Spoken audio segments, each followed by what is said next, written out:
Dahang-dahang tumatawid sa pedestrian lane ang magkakatrabahong ito sa sumulong highway sa Antipolo Rizal nitong Biyernes ng gabi. Pagdating sa kabilang kalsada kung saan nakaparada ang sasakyan nila pauwi, inararo sila ng isang kotse. Kita sa dashcam ang paghandusay ng mga sinagasaan. Ang may-ari ng dashcam na nakakita sa hit and run, isang pulis na hindi naka-duty. Dito na nagsimula ang paghabol ng pulis sa nakabangga na nag-overtake, nag-counterflow at nag-beating the red light.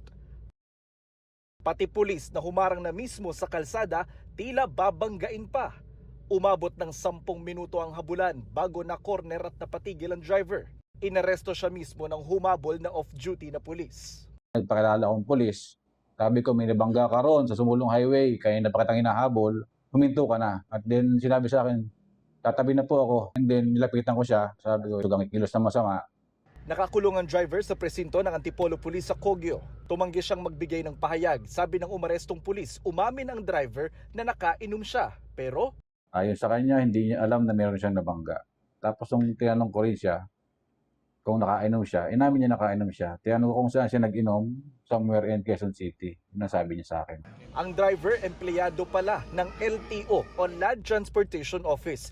Pinasisibak na siya sa serbisyo ng hepe ng LTO na si Assistant Secretary Marcos Lacanilao. Pinakakansela rin niya ng habang buhay ang driver's license nito. Kasi LTO ka na empleyado eh. Alam mo yung dapat na hindi ginagawa. Ang lakas ng loob nitong taong ito na magmaneho ng lasing tapos mang hit and run pa. So wala akong pakialam kung ano ang maging ano niyan. Hindi dapat tinotolerate yung ganyan. Kung kaya natin gawin yan sa manghuli sa ibang tao, mas kaya namin hulihin yung mga tao namin.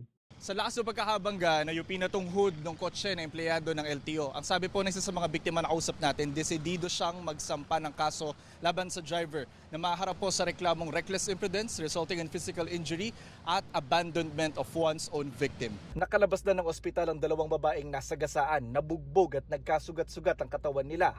Pagkabangga niya sa akin, kitang-kita ko pa tumigil siya ng kaunti. Saka siya dumire-diretso na. So paano hindi niya alam? Government employee pala siya. LTO pa ha. Na dapat alam yung rules doon sa kalsada. Jonathan Andal, nakatutok, 24 oras.